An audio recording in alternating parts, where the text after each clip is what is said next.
One specific question we're often asked as IT service management specialists, helping organizations to improve their change management process, is: does a server restart require a formal RFC?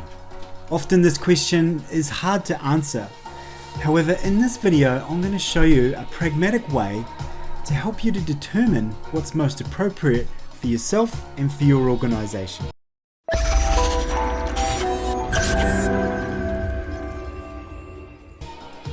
If we're just meeting for the first time, my name's Kirk Penn and I'm the Principal Advisory Consultant at Service Management Specialists.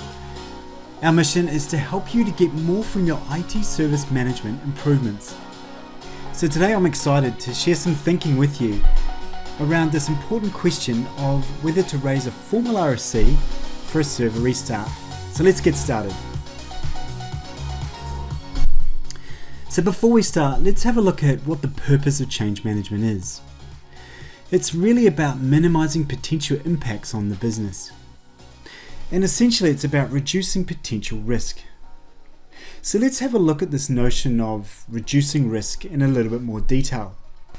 For example, let's say that a child has sparked an interest in driving a high-powered race car around a race car track. At the surface level, this idea presents as a very high risk to his parents. However, let's say that the parents agree to a first attempt with a strict provision that 1. A professional and highly qualified driver is in the vehicle with the child, and 2. That the maximum speed the child is allowed to drive is at 10 km per hour.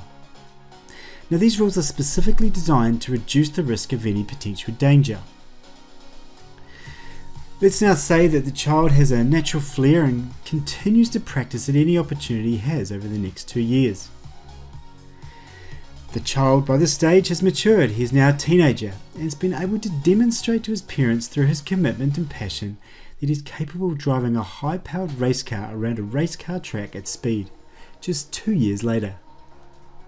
Now that example is really about reducing risk, and the parents taking steps to be able to reduce risk. Now over time, they built some confidence and he was able to achieve his outcome. It's exactly the same for you. Now let's overlay this against our question of, do I need a formal RFC for restarting a server? So let's look at some strategies about reducing risk. The first one is, what is the impact of restarting a server? Now specifically from a business perspective.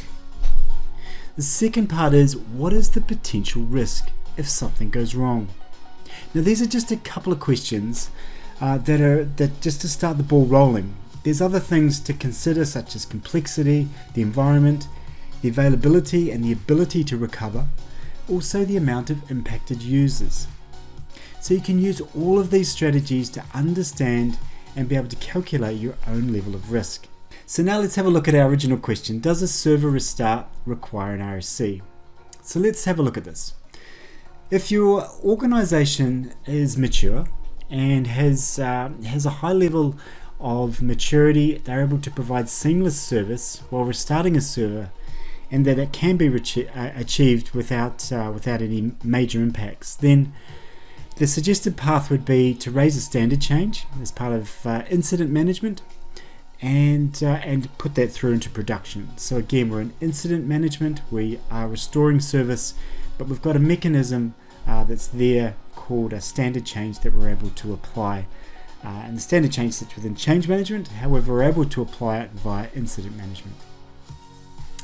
However, if you're not as mature and you're unable to guarantee that your service will not go uninterrupted, again, suggested path here would be raising a standard change and seeking the business's approval.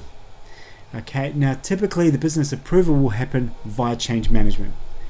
Now both of these are RFCs, however they are streamlined ways of being able to raise a change and get it into production. If you found this video useful, then please click on the like button and consider subscribing to the Service Management Specialists YouTube channel. Are you looking to crush your ITSM improvement goals within the next year? We've developed a simple online assessment that will help you to identify areas where focus and improvement is needed. It's free, it's online, and it only takes a few moments to complete. At the end of the assessment, you'll receive your own customised Modern Service Management Capability Indicator Report.